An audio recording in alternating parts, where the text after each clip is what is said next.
Good evening, everyone. Namaste.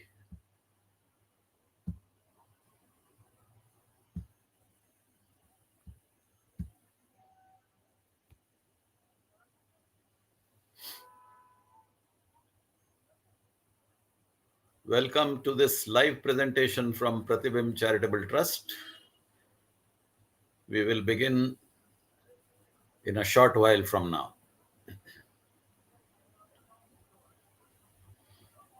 Dhanalakshmi, good evening. You are in Toronto.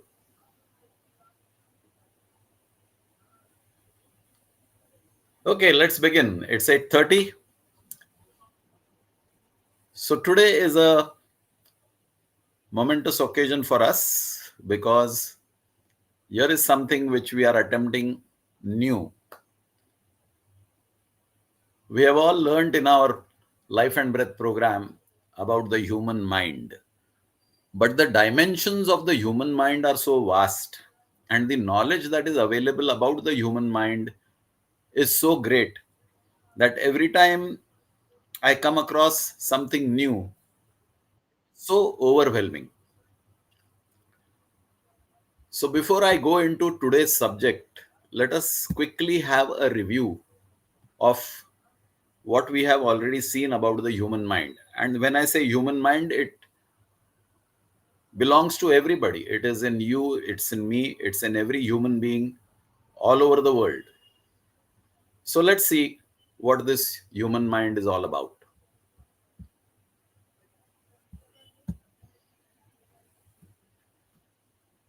Every human being has a body, and the body is identically constructed irrespective of which continent you belong to.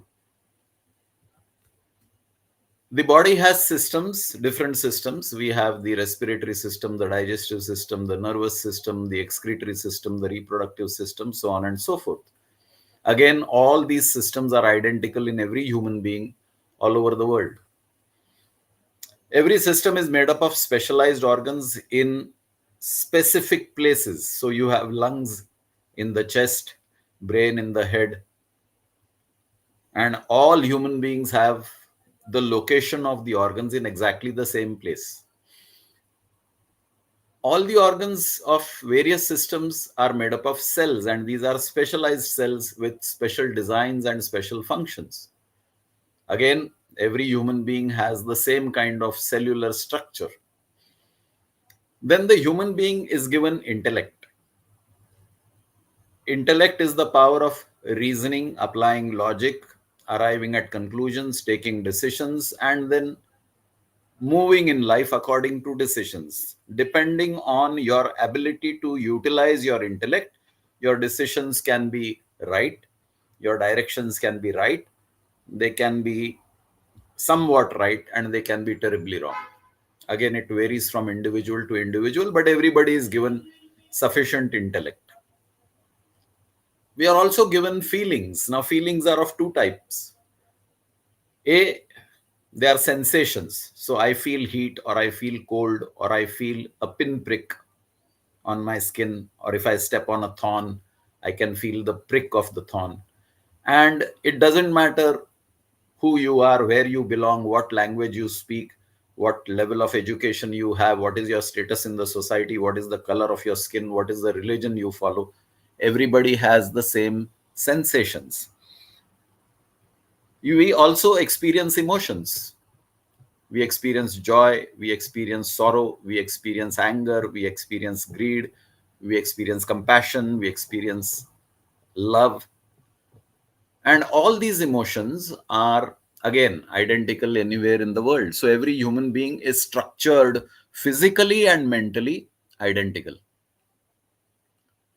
And to energize the physical body and the mental mechanism, we have been given an energy called the prana energy, and that enables us to acquire memories and acquire habits. So the structure of the human being anywhere in the world is identical. And here is the Hindi version of what you're seeing on the screen in English. So शरीर है, व्यवस्था है, अवयव हैं, कोशिकाएं हैं, बुद्धि है, एहसास है, आत्मा है, और हमें हमारी आदतें हैं, हमारी स्मृति है, और इन सबको चालना देने वाली हमारी प्राण शक्ति है। तो ये हो गया मोटा मोटी हर इंसान का स्वरूप। अब चलते हैं आज के विषय में। उसके पहले एक चीज ध्यान दे के जान लेते हैं, बुद्धि और एहसास, intellect and feelings together form the human mind. The intellect is part of the conscious mind, and feelings are part of the subconscious mind. I can think about my feelings. That means I am looking at my feelings through my conscious mind. Or I can feel things without thinking about them. That means I am experiencing my subconscious mind through feelings. So, this is overall every human being. Let's go to the subject proper. Today's subject is Buddhi Yoga. So when I say Buddhi Yoga, it is a game which has been redesigned by Aman Gopal Sureka, who lives in Calcutta, and he has done research on something which we all are familiar with, and he has redesigned it, and we will come to that redesign. I hope Aman is participating today, and if he is participating, welcome Aman. Otherwise, if he is not participating right now, then maybe we can have a look at Aman. Yeah, Aman is there. Namaskar, Aman. Welcome. And thanks for being here.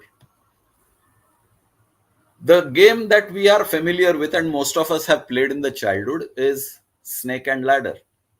But in India, it was already known as Sarpa Rajju. Now, Rajju is a rope and not a ladder. And today we are going to look at this ancient Indian game, Sarpa Rajju, and its relationship with the human mind. So here is the twist in the tale. We have played snakes and ladders as an entertainment activity in our childhood, and there were a group of players, 2, 3, 4, and everybody was trying to win. And this is the game that we are all familiar with. There are 100 squares, 10 by 10 is the board, and we were given some coins of different colors. So each player would select a coin of his color, and there were dices, and you would throw the dice, and according to the numbers that we got, we would start moving. To start the game, we had to have a throw of 6 that gave us the start, and from then onwards you keep moving forward. The person who reaches square 100 first is the winner. But in the process of traveling along the course of the board, sometimes we encountered ladders and we quickly jumped up to a higher level, or sometimes we encountered snakes and we were brought crashing down. So, with all the twists and turns in the game, whoever reached square 100 first was the winner. And this game, all of us know. Now we come to the ancient Indian game. This is slightly different. The squares are not 100, they are 72. And the board is 9 squares in a row and 8 squares in the columns. So 9 by 8, 8 nines are 72, totally 72 cells in this board. And each cell had a particular title, and that title had to do with certain things related to human life. And we will, as we go along, we will try and understand some of the things that are there as titles of the cells. In this board, there were some snakes. So the snakes had a mouth somewhere and a tail somewhere. So for example, if you take the last square, Tamogun, 72. So it had the mouth of the snake in 72 and the tail of the snake in 51, which is Prithvi, earth. Or you take the next one, 55, Ahankar. And the mouth is in Ahankar, the tail is in Maya. So these are some of the snakes on the board, or all the snakes on the board, with the mouth somewhere and the tail somewhere. So let us see the pairing of the snakes. So here is the cell number of the head and the cell number of the tail, and they are corresponding. So The head of 12 is corresponding with the tail in the 8. The head is in Irsha or jealousy, and the tail is in falsehood. Or another snake, the head is in Dvesh or hatred, and the tail is in greed. Third snake, Kusangati or bad company, and the tail is in pride. So we will try and understand what is the significance of these titles given to each cell, and why snakes are somewhere in some positions, why the head is in some position, why the tail is in some position. As we go along, we will try and understand this. Now, here are the ropes. The ropes have a beginning in one cell and the ending in another cell. Now, remember, the ropes are instruments for climbing up.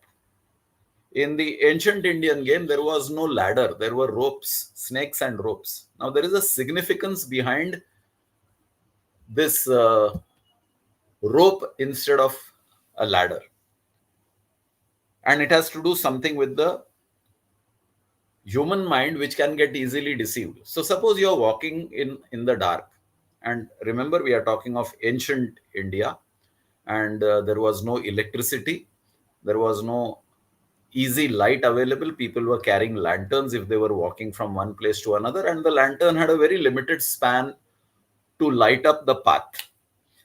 And many a times you would not see all the objects in the path, and you would step upon an object without realizing what you have stepped on.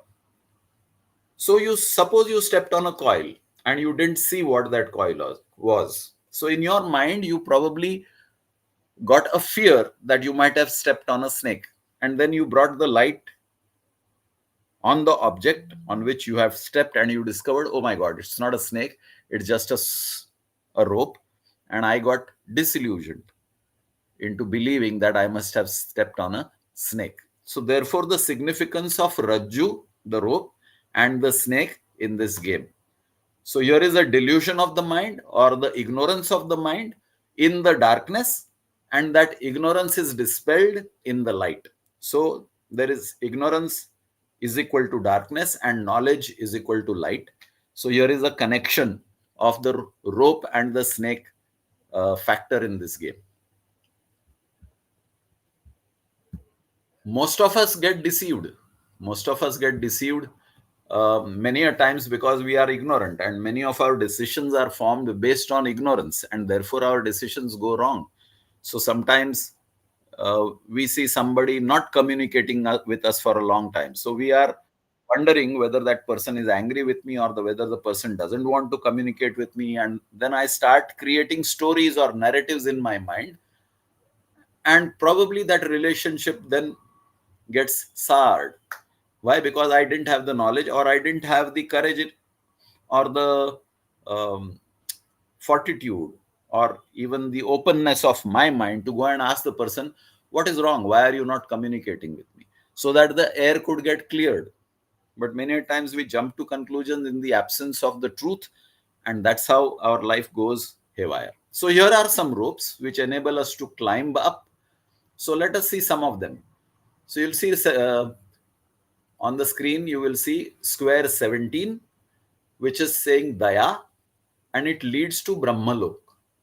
Or you will see 37, which is Gyan, that leads to Anandalok.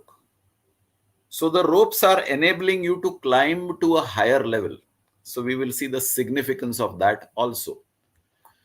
So here are again the connections of the rope. Where is the top and where is the bottom? So for example, 23 is the top, and that is titled heaven. And the bottom is 10, which is titled tap or penance or austerity. So when you are following a lifestyle of austerity, devoid of temptations, devoid of desires, chances of you reaching a state of heaven are higher. So you get an opportunity to climb to a heavenly state of existence. Now, many of us have a confusion about these two terms, heaven and hell. Some of us think that these are geographic locations. Some of us think that these are locations at the end of our life on earth. That means after death, we are either sent to hell, which is somewhere down there, or we are sent to heaven, which is somewhere up there. Unfortunately, both are not true. Heaven and hell are the conditions of your life right here on earth. So suppose you are living in good conditions, suppose you have all the facilities, suppose you have got sufficient food to eat, good clothes to wear, nice house to live in, opportunity for education, opportunity for doing work and earning your own livelihood. If all the facilities are available to you, then your life is equivalent to heaven. And suppose you are deprived of the basic necessities of life, your lifestyle, or you are born into a lifestyle which is full of difficulties, then you are in hell. So, heaven and hell have got nothing to do with up in the sky or down below in the depths of earth. Now, you will look at certain things like Subuddhi, cell number 60, right resolution. And the bottom of that is if you are following dharma, that means if you are behaving in tune with the purpose for which you were born as a human being in the land in which you are born, at the time in which you are born, then the chances are that you would have right kind of thinking patterns and you would take right decisions, right resolutions. So here is a distribution of the snakes and the ladders. And the idea is that when you play the game and when you reach a particular cell with the cell having a title or a nomenclature, then the idea is that you understand what that nomenclature is and how it relates to you in your life. So later on, we will see a few examples. So here is the original Sarparajju board with all the 72 cells, all the snakes, and all the ladders. So this is how that Sarparajju board looks like. Concentrate on the central column, which is cell number 5, 14, 23, 32, 41, 50, 59, and 68. So this central column is unique, and that's what makes the entire board uh, not uniform. That means you don't have 8 columns and 8 rows. You have 9 columns and 8 rows, and it is this special column in the middle that makes it 9 columns. Otherwise, it would be an 8 by 8, 64 square board, which is what we have in chess. Now, let us see the significance of all this. Focus on the central column, and in this slide, I have separated the central column. Bhulok, Bhuvarlok, Swargalok, Maharlok, Janalok, Tapolok, Satyalok, and Vaikunt. And to the left of the screen, you will see the physical world, Bhulok, that means our physical life on earth. Bhuvarlok, the astral plane. Swargalok, the evolved world. Maharlok, the world of saints. Janalok, the divine wisdom. Tapolok, the world of austerity. Satyalok, the world of truth. And Vaikunt, bliss. On the right side of the screen, you will see chakras from the Mooladhara chakra to the Sahasrara and the state of your existence on earth. So you begin with your childhood, you are a child, then you become a teenager, then you become a young person, then you become an adult. When I say adult, you become a grihasthrami or you get married. And then after marriage, you become a parent. And after discharging your duties as the parent, you become the observer. You become a wise person who is observing life around you. And then you become a seeker. And if you are a genuine seeker, then the chances are that you will merge with the divine. Alongside are the chakras, which means from the base chakra, the Mooladhara chakra, all the chakras are getting aligned, they are vibrating in tune. And when all the 7 chakras are vibrating in tune, you see the divine light of divine wisdom. You are in bliss, in a state of bliss. You have gone beyond all the attractions and afflictions of human life. So this is the importance of the central column. Now let's look at mathematics of realization of divine consciousness. So here is an example of engagement of a mind. So let us say your mind, my mind, every human mind is engaged or attached to certain requirements. And here I have taken an example of 16 requirements. So first is identity. I am attached to my name in this current life form. You are attached to your name. I am attached to my profession, which gives me an identity. So somebody will say, I am Ashok and I am a chartered accountant. Somebody will say, I am Leena and I am a physiotherapist. And somebody will say, I am Chandru and I am a stockbroker. So you have an identity in terms of name and in terms of what you do in life. And simultaneously, we have several identities. For example, you may be a father to somebody, you may be a brother to somebody, you may be an uncle to somebody, you may be a boss to somebody, you may be a subordinate to somebody, you may be the buyer in the market, you may be the seller in the market. So simultaneously, you are playing different roles in different identities. All that go on to make up who you are in this current life form. So first is identity. I am attached to my identity. I'm also attached to my breath. I cannot stop breathing because that's the end of the story. So I have to continue to breathe. Look at the people who are suffering from respiratory diseases. They are so desperate. If you have had an opportunity to look at a person having an asthmatic attack, you will see how desperate the person is looking for the inhaler because that person is gasping for life. So we are attached to our breath. Then we are also attached to our clothes. We all wear clothes and we have our own choices of clothes. The fashions are different. Some are simple, some are exotic, but we all love clothes. Then we are all attached to food. Without food, we don't continue to live. At least the ordinary man cannot continue to live without food because we derive our energy from food. And then there are varieties of foods, there are various tastes of food, there are various platforms of food. Different people have different tastes, varieties, platforms. Then we all have a house to live in. And the kind of dwelling that we are living in will vary from a jhopdi jhuggi to a palace. We are attached to family, children, their education. We are attached to our wealth. We are attached to our career. We are attached to fame. We need our name in the society. We are attached to our insurance to take care of our old age. We are attached to our entertainment channels. We are attached to our vacations. We are attached to the children's marriage. We are attached to grandchildren. We have a retirement plan. I've just listed a few examples of our attachment. I mean, the list can expand and the list can vary from person to person, but the point remains that we are attached.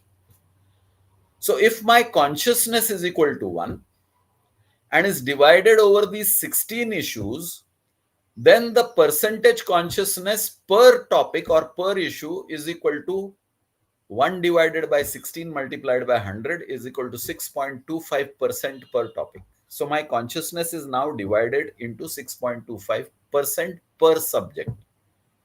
So this is a basic mathematics. Let's move forward. Now here is a guy, cool dude on the go, attached to several things in life. Suppose you are attached to 20 things in life. Then your consciousness 1 is divided by 20. So it is only 5% available to you per topic. If you are attached to 25 things, then only 4% is available per topic of your consciousness. That means your awareness of each subject to which you are attached is according to the number of things you are attached to. Now here I have decided to drop 6 attachments. So if I dropped 6 attachments, that means I have 10 attachments. If I've got 10 attachments, then my consciousness, which is 1, is now divided over 10 issues. Then percentage consciousness is 10 per topic. So now I have 10% of concentration available per topic. Now watch carefully. As my attachments reduce, my consciousness per topic increases. When I had 16 attachments, the consciousness per topic was 6.25. Now I have only 10 attachments and the consciousness has increased to 10% per topic. So I have reached a state of contentment and therefore I could drop certain attachments. When do I drop attachments? When I have reached a level of contentment. When do I acquire attachments? when I'm discontent in life. Let's move forward. Now I have dropped 5 more attachments. Now I have only the bare necessities attached to my consciousness. I need a house, I need food, I need clothes, I need to breathe, and I need my identity to continue to live in this world. So now my consciousness 1 is divided over these 5 issues, and therefore the percentage consciousness available per topic is 20. Every topic I can now devote 20% of my consciousness. And if I move forward and drop one more, so let's say I have left my house, I have taken sannyas, I have gone to the jungles. So shelter is no longer a necessity for me. I am a sannyasi. My number of attachments have reduced to 4. Therefore, the percentage consciousness per topic is now 25. I move further and I drop food. As a sannyasi, I am now not too fond of food. मिला तो मिला, नहीं मिला तो भी ठीक है. Whatever I get, I am happy. So now my attachment is only to 3. So 100 divided by 3 is 33.33% per topic. My consciousness proportion is increasing per topic as I go on dropping my attachments. Then I move on to 2. Now I don't even need clothes. Oh, how is it possible? Haven't you heard of Naga sadhus or Digambar Jains? They don't wear clothes and they live on this earth. So they have dropped the attachment of clothes. Now they have lived only with, they have a name, some Swami so and so or Sadhu so and they are still breathing. So there is an identity and there is breath. Their attachment is only to 2 things. Concentration or percentage consciousness per topic is now 50%. And then you come to the last stage. I have dropped my breath. I'm not attached to my breath. Only highly evolved souls can do this feat. And there have been very few cases which are recorded where a person has detached himself from breath and continued to live, declared dead by the medical profession because there is no breath, and yet managed to come back to the same body and become alive in medical terms. But the identity is still there. Swami so and so has now taken samadhi. And in samadhi, he is still alive. His identity is there. At will, he can bring the breath back to the body and he can open his eyes, he can stand up and he can do whatever he wants to do. Now, consciousness is 1 divided by 1. So it is 100% on one subject, and that is samadhi of the identity. And then you come to the last step, 0. He drops the identity. This is the state of liberation, because 1 divided by 0, or for that matter, anything divided by 0, is infinity. And infinity is what? Infinity is the whole wide universe. Now your consciousness has merged with the universe. You are in Vaikunt, at-one-ment or atonement. This is the state of moksha. This is the state of liberation. So if you have a little bit knowledge of Vedic maths, 0 was a concept long before the world came to understand 0. There is a lot of controversy going on as to who introduced 0 to the world. Some people say it is Aryabhat, some people say it is Brahmagupta. But it is beyond Aryabhat and Brahmagupta, because the concept of moksha or liberation is existing in Vedic maths. And anything divided by 0 is equal to infinity. That equation was known. So for man to drop attachment to everything and come to a state of 0 was his liberation, was his moksha, was his transition to Vaikunt. And this was known in Vedic times. Look at the Gayatri Mantra for pranayam. Om Bhu, Om Bhuva, Om Swaha, Om Maha, Om Jana, Om Tapa, Om Satyam. This is exactly the central column of that game, and the central column which we discussed just now. So Bhu, Bhuva, Swaha, all those things in ascending order. So your Gayatri mantra is for pranayam, and people generally say pancha prana because pranayam is distributed to different parts of the body, and generally it is categorized into 5 segments, and therefore it is said pancha prana.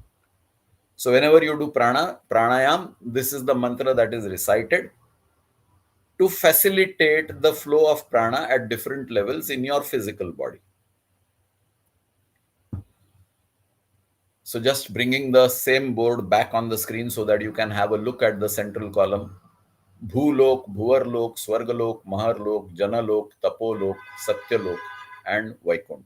The transition of consciousness from the lowest level of attachments to the highest level of detachment. So this is what the game is teaching you. How does it matter when I am a child and I am playing this game? When I'm playing this game as a child, it's not merely for entertainment and the fun of winning.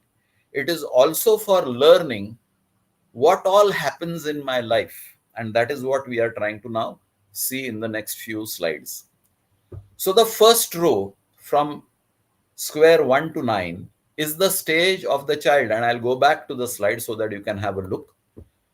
See, number 1 is Janma, that means your birth.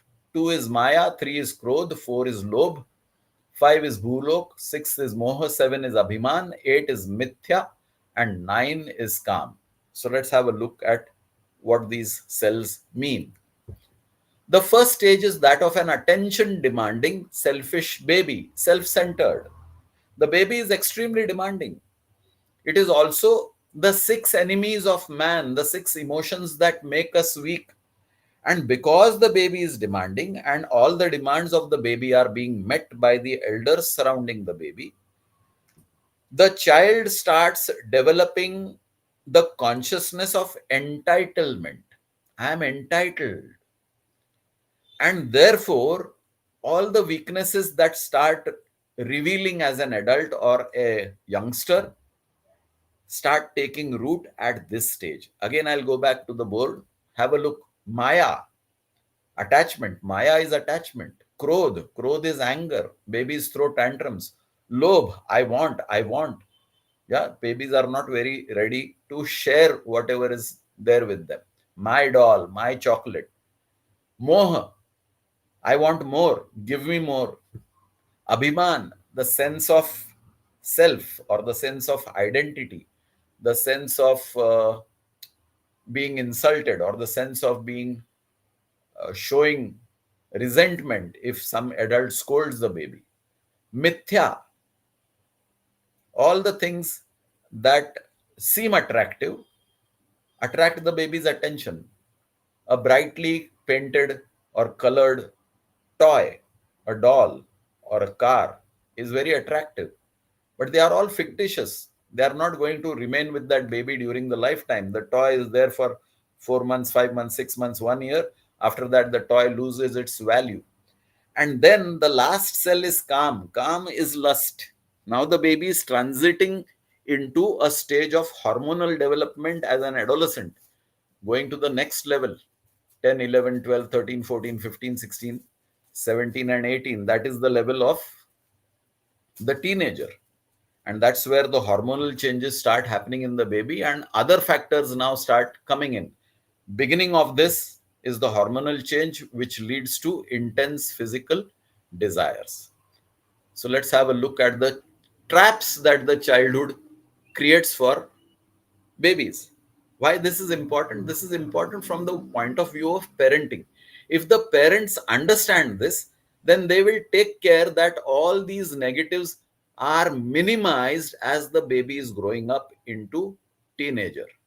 So from the date of birth up to the age of 10, the child is protected from exposure to these negatives.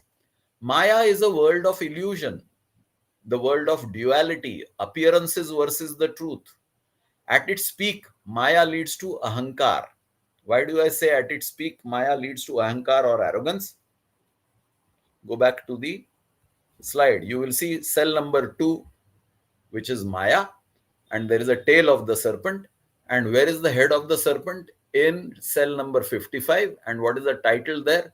Ahankar. What is Ahankar? Pride, arrogance, ego. And that comes because of attachments. Whenever any attachment is taken away from us, my ego gets hurt. So, this is something which a child should be taught, that things are there temporary, they are there today, they won't be there tomorrow. Don't react to it in a very aggressive or a very arrogant manner. This is the education that can be given even while playing the game. Krodh, that's the next cell, anger, which comes with a load of other negatives like obstinacy. You become stubborn in anger. Nahi karunga, ja. Violence, you can become physically violent. And the degree of violence will vary from person to person. It can escalate to even murder or mass killing. Arrogance, the creator or the father of anger is fear. Why am I angry? Because I was not satisfied with the result. When I am not satisfied with the result, what does it mean? That I have not got what I wanted, which is equivalent to loss of something, and loss of something results in fear. So the father of anger is fear. I am afraid of losing something. I'm afraid of losing my position. I'm afraid of losing my property. I'm afraid. Even a toy taken away from the child, you will see the child throws tantrums. My car, my doll, why have you taken it from me? So, the basic thing is the fear of loss. Criticism, backbiting, hatred, and envy are other companions of anger. So, you will see that when you are angry, you will pass loose comments. You will talk behind the person's back. You will criticize that person. You will hate that person, or you will be jealous of that person's accomplishments. At its peak, anger leads to foolishness. Again, going back to the table, you will see 3 is Krodh, and the head of the serpent is in 61, which is Durbuddhi, foolishness. Whenever you are angry, your actions tend to be foolish. So here is a great lesson that can be taught to a child while playing that fun game of snakes and ladders. Vinashakale viparita buddhi. We tend to say that in Hindi. When your time of destruction has come, your buddhi is viparit. That means durbuddhi. If you look at lobh, greed, it makes one desire for more than necessary. Need is equal to what you satisfy for your necessities. But when you start hoarding more than what is required, then you are entering into a state of greed, which is called lobh. This is born out of a sense of insecurity and a feeling of inadequacy. At its peak, it causes hatred. So when I am acquiring things and if somebody is depriving me from my acquisition, then I hate that person. I want to gather things. I want to hoard things. I want to have a huge bank balance. My boss is not giving me promotion or increment. I hate my boss because he's standing in the way of my lobh. Moha, attraction and attachment leads to selfishness, deceit, lies, temptation wins. At its peak, moha leads to adharma. When you are in that I want category, and when you your desires shift from one object to another, then I want this, I want that, I want everything. At its peak, when you are in that I want, that means you are in a taking mode. You will go to any extent. You will even go to the extent of depriving the deserving people so that you hoard things for yourself, because you are now tending towards greed. You will see greed and lobh and moha are on both sides of bhulok. Bhulok means earthly people. Earthly people have lobh and moha going hand in hand on the left side and the right side. So you look at people in power, let's say politicians. So they have the power to deal with finances, for the people over whom they are governing. But you will see many politicians hoarding money, siphoning money, indulging in corruption so that they get personally benefited. Okay, I want a 2 BHK that is sufficient for me. I need an ordinary Maruti car that is sufficient for me. But when I get the power, then my 2 BHK becomes a bungalow and my ordinary Maruti car becomes a Mercedes. And my greed goes on increasing, my desires go on increasing, and then it is funneled by greed. And then I deprive my people their funds to satisfy my personal greed. This is how man's character starts degenerating. At its peak, at its peak, moha leads to adharma. Then I have become adharmi. What is adharma? I am not true to my character. I am not true to the purpose for which I am assigned. So I have been assigned a minister of a particular state. I am assigned the responsibility of taking care of the people of my state. Instead of taking care of the people of my state, I am siphoning out that money and constructing my bungalow or acquiring riches or transferring funds to the Swiss account. So this is against the character. So you will see the head of the serpent is in the cell which is called adharma, and the tail is in the cell called moha. Then abhiman, pride, garva महसूस करता हूं, bordering on conceit. Superiority complex. The self becomes more important than the cause. मैं आपका राजा हूं. I am not your servant. I am your king. So people in public offices who are supposed to be serving the people, they start dictating to the people. Why? Because their pride has taken over and they develop a tunnel vision कि without me, nothing will happen in this statehood of mine, in this country of mine, or in this locality of mine. Then I become close minded. At the peak, abhiman, pride, leads to poor company, kusangati. Wrong advisors, bad companions will fuel your pride, will make you feel bigger than you actually are, and that leads to bad company, leads to bad decisions, makes you go against the character, and causes your downfall. Mithya is falsehood. And in our lessons, we say that sunrise and sunset are appearances, they are not the reality. The reality is that the earth is rotating. With respect to the rotation of the earth, the sun appears to rise in the east and set in the west. There is no sunrise or sunset in reality. It is merely the rotation of the earth. That is the scientific truth. We try to ignore the truth and get impressed by the appearance. And you will see that happening in many people's lives. They like to appear to be good. They will dress up well, they will apply perfume, they will present themselves extremely well, but their behavior is not so good. So they try to mask their bad behavior by good appearance. So, which is the law which we already study in our course. And then we are on the threshold of hormonal changes, kama, desire, passion, lust, indulgence, cravings, pangs. Lust could be for physical pleasure, for food, for drink, for smoking, for sex, for clothes, for perfumes, for acquisitions, wealth, power, fame. Lust could be for anything. The child is now in the transition stage from childhood to adolescence, teenager, confronting hormonal changes. So now you are in the first stage, Janma, Maya, Krodh, Lobh, Bhulok, Moha, Abhiman, Mithya, Kam. And now you will be upgrading yourself to the next level, the level of the teenager. At the peak of passion, there is a loss of reasoning or logic akin to ignorance.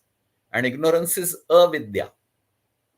Vidya is knowledge, avidya is ignorance. And this is where parenting matters.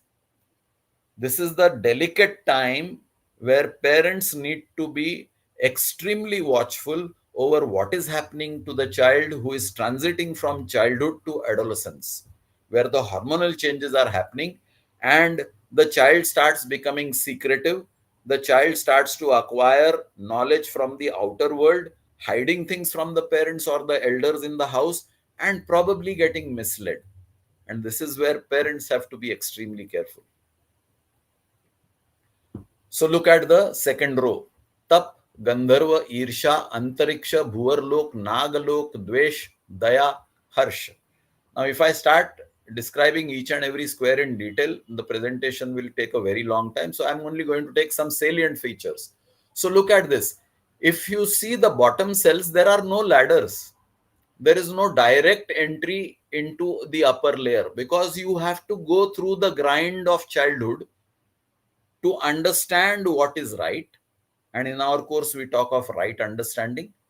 So only when you have understood right, now you are ready to take the plunge where you will be given the opportunity of the first ladder if you are in the state of tap. Tap means what? Austerity, penance. That you will not indulge in all your desires. You will be able to harness your desires.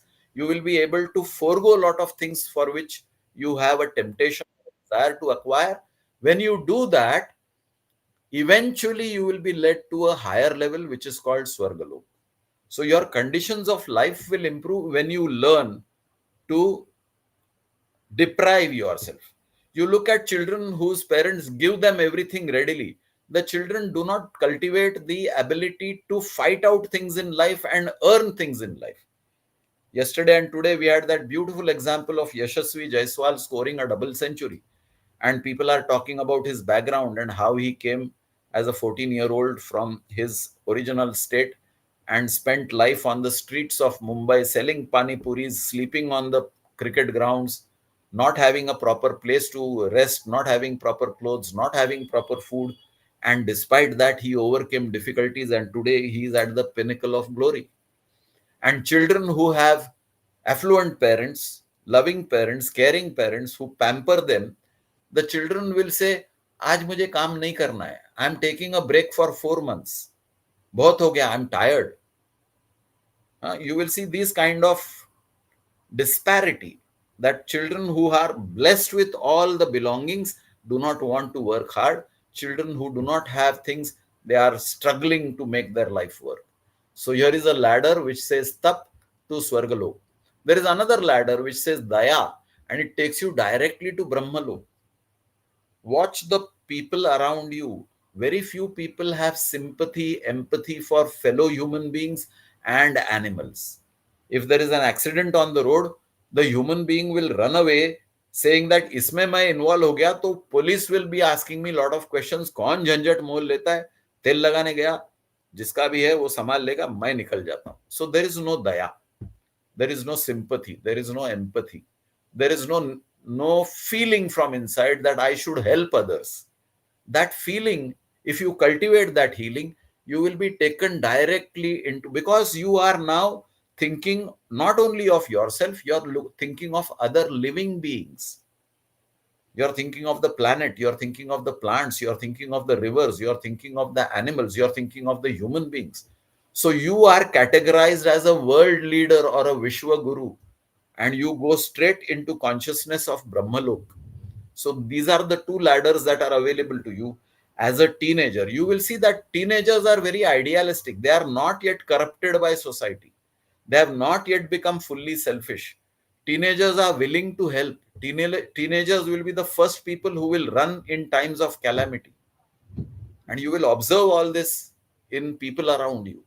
So these are the few steps here.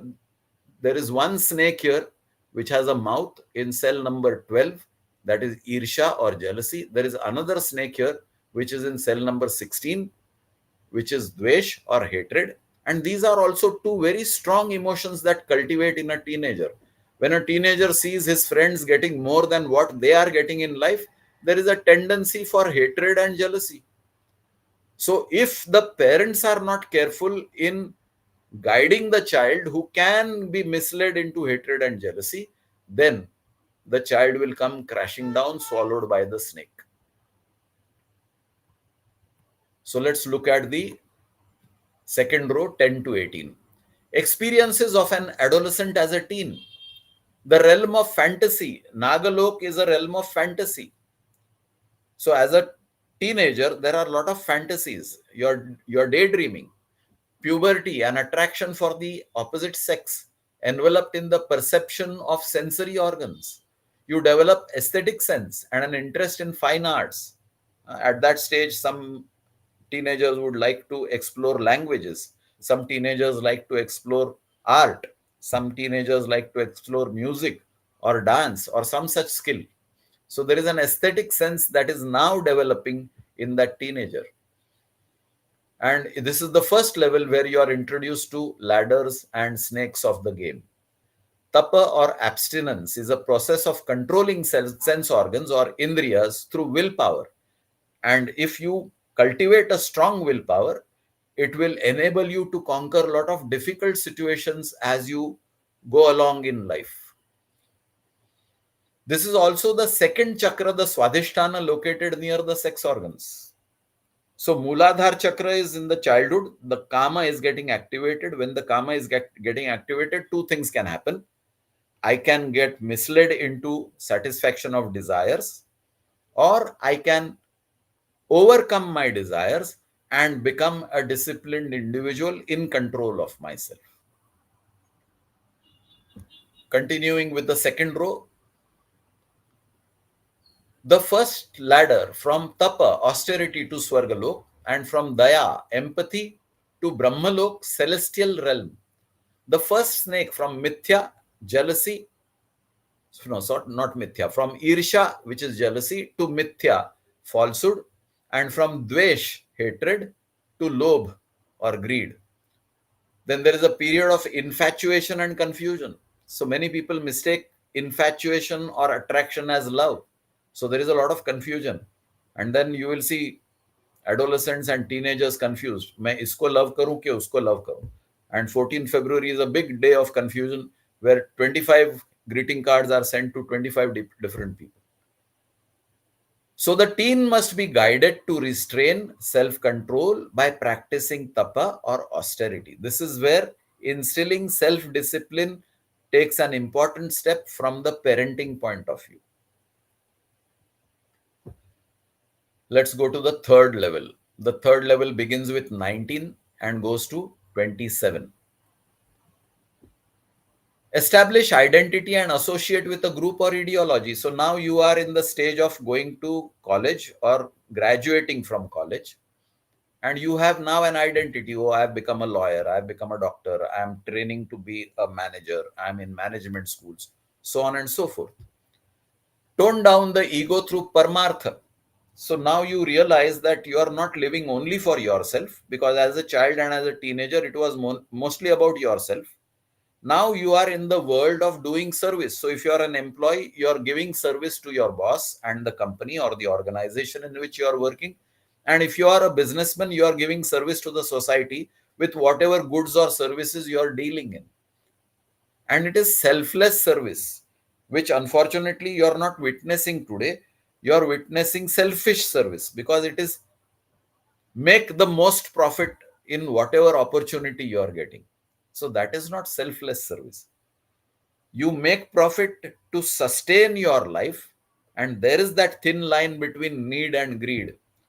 Do I make profit to satisfy my greed, or do I make profit to satisfy my need? That is the important question.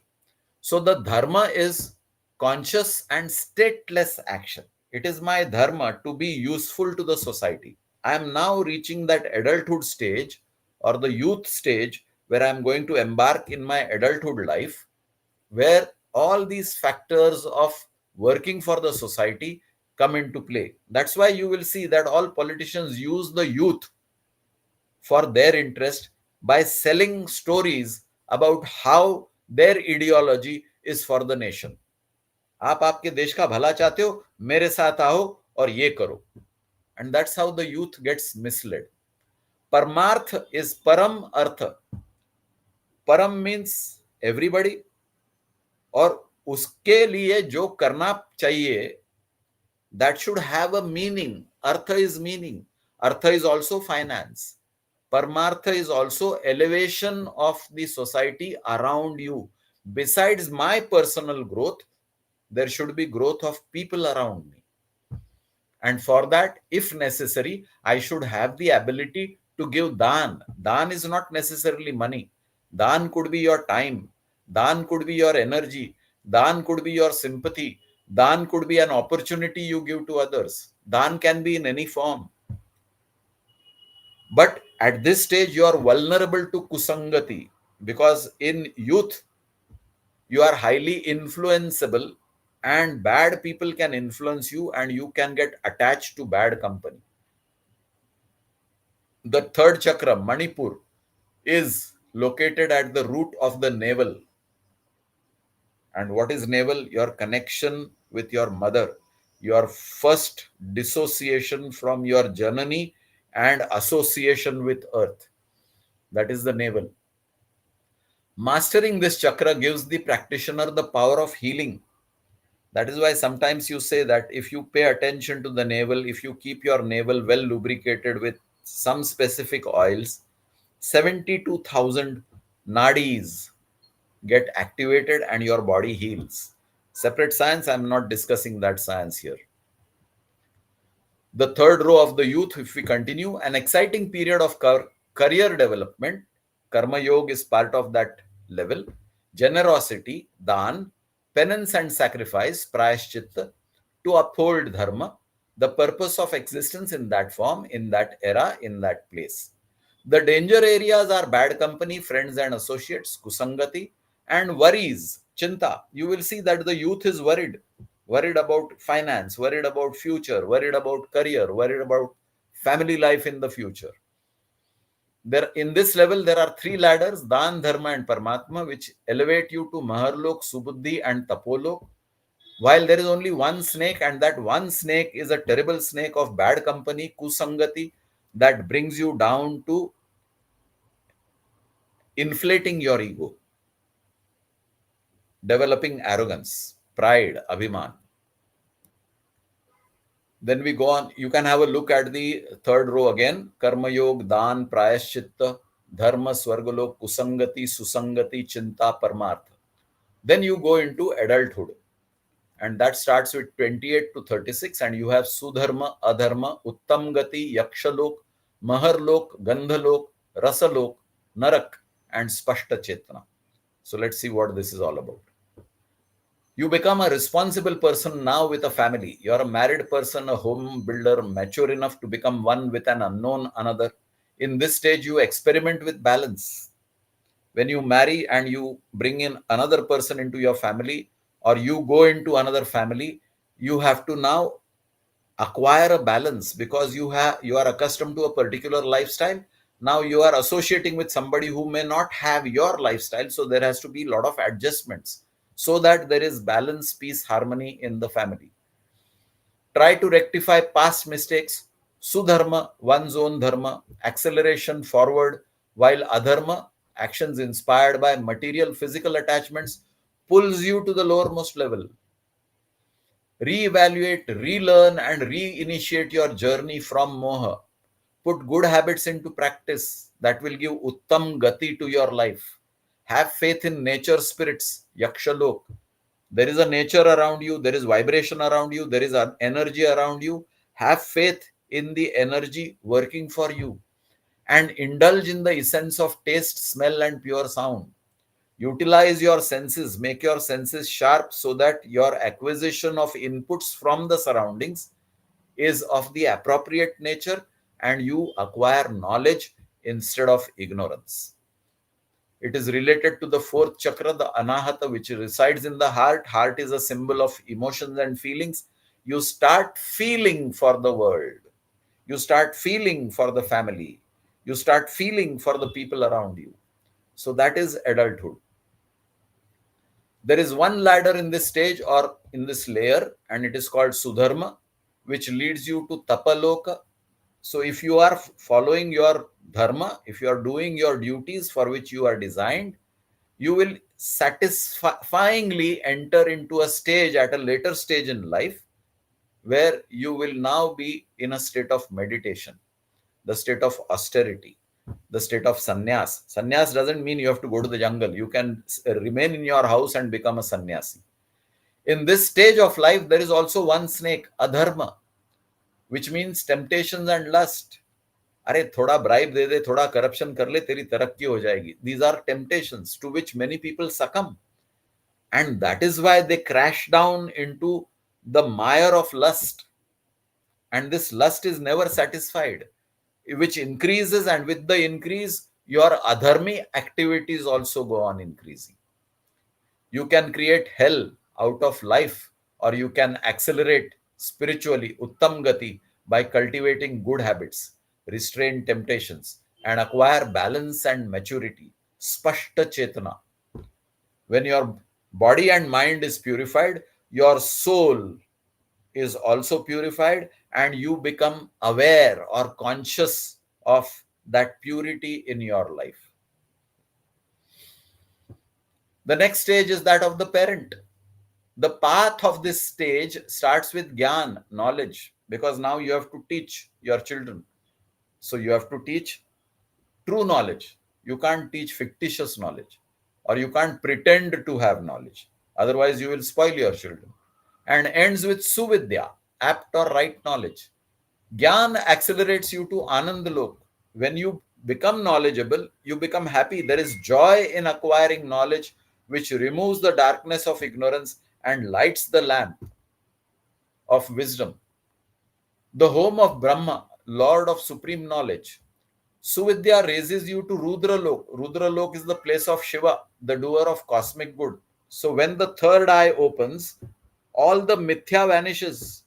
The world of illusion disappears when the third eye of Shiva opens. So when you acquire knowledge, when you accelerate your Gyan and Suvidya, the chances are that your attraction to the world of illusion is reduced. It is like waking up from a dream. When you were having the dream, you believed everything in the dream. It could have been a nightmare, and you believed that it is actually happening. Then you woke up, your eyes opened, and you realized that everything was mithya, illusion. It vanished as soon as your eyes opened. So when your third eye opens, the illusion of the world you are living in today will vanish. In this stage, you are vulnerable to avidya. There is a temptation, because acquiring knowledge means a lot of effort. Staying ignorant requires no effort. But if you remain ignorant, you will again fall into the trap of kama or desire, and the player will fall to the lowest level. Remember, kama is cell number 9, the first row.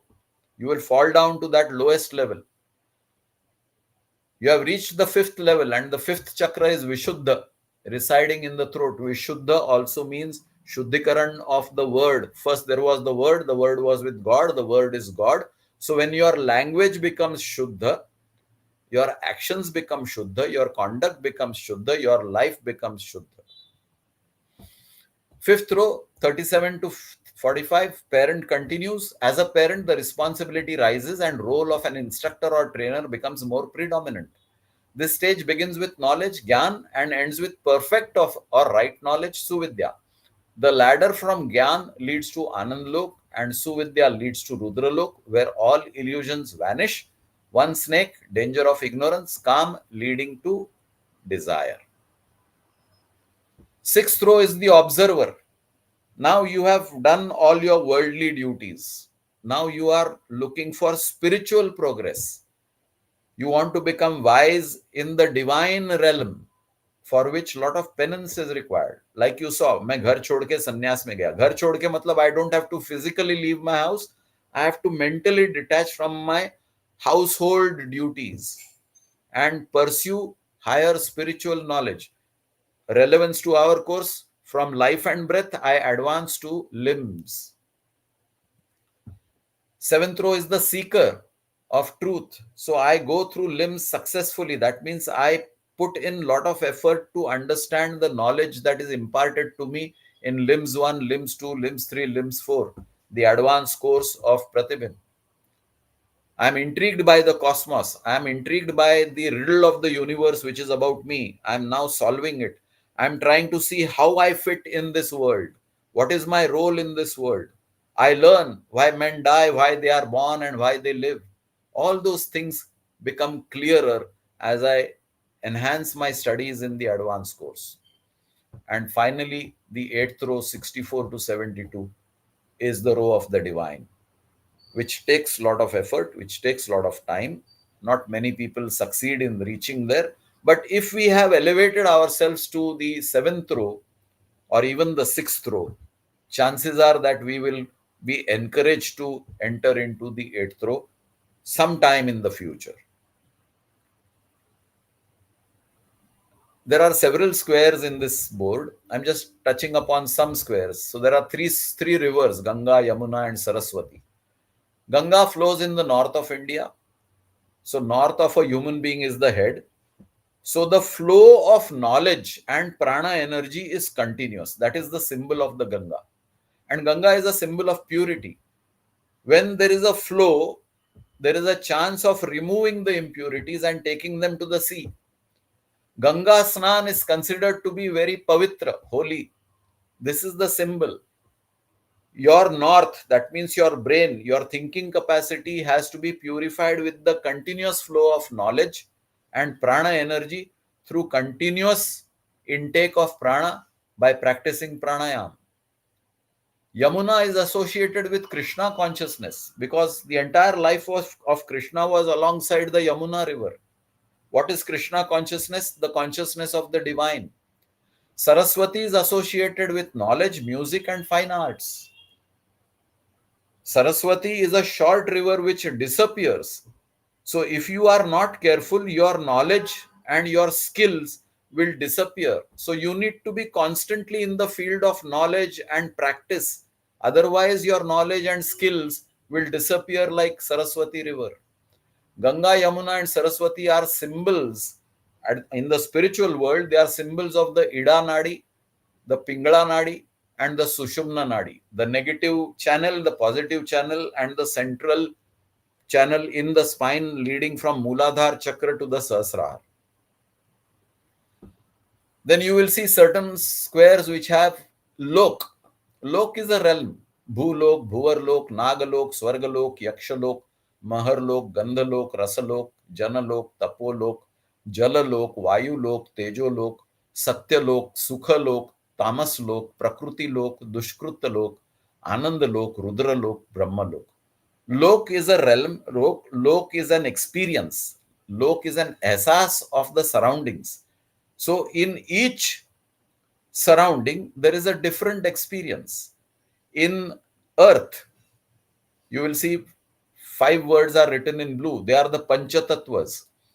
Earth, Bhulok, Bhuvarlok, space, Vayulok, air, Jalalok, water, Tejolok, fire, Panchatatvas. So each realm gives you a different experience. Are you sensitive enough to pick up the experience and derive knowledge from that experience? This is the purpose of experiencing the various loks. So that brings me to the end of this presentation. I'm not going to discuss the whole game with you because it's a big game.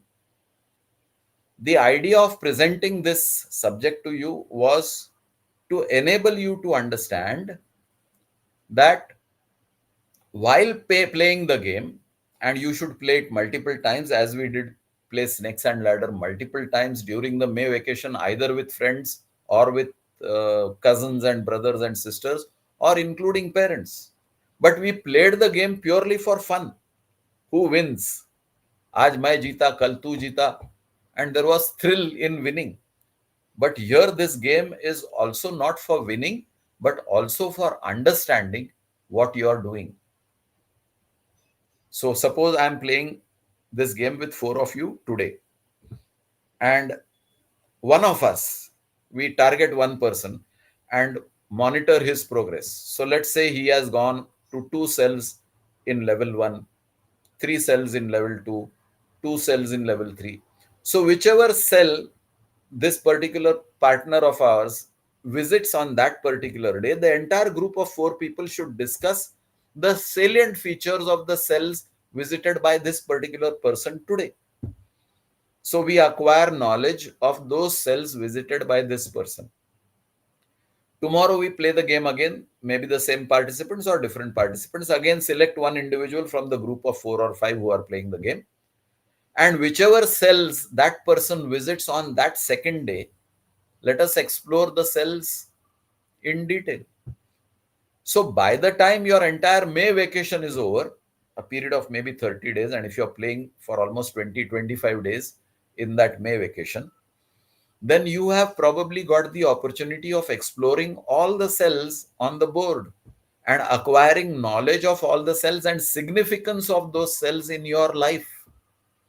Now, if the group might be a mixed group of children, teens, adults, everybody benefits in acquiring knowledge not only about ourselves, but our role in this life.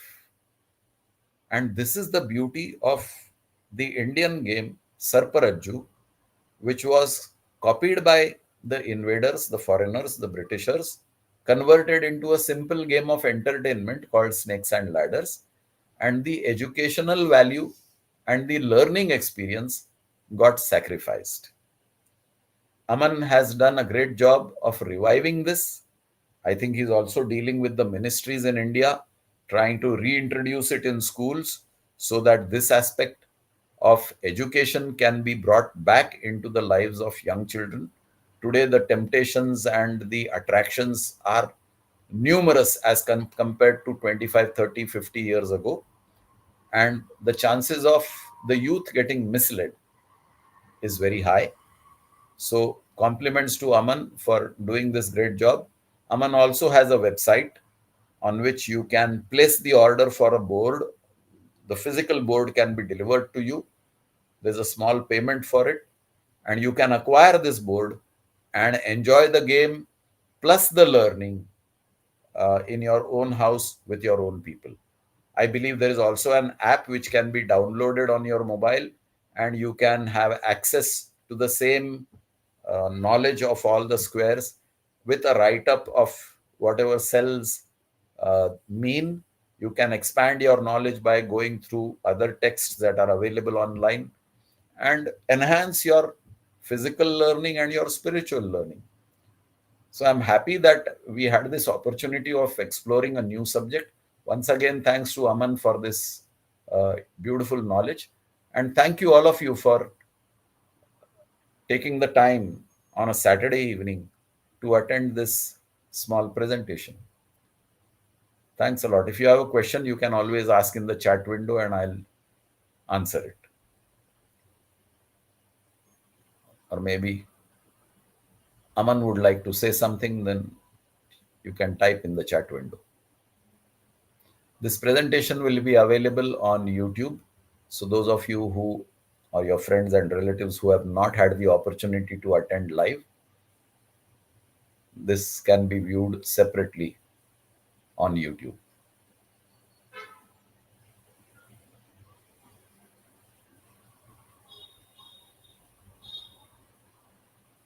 So if there are no more questions or no comments, then we will close this stream. You can always comment on the YouTube channel itself, or you can write to any of our Pratimim members separately. Thanks a lot for attending.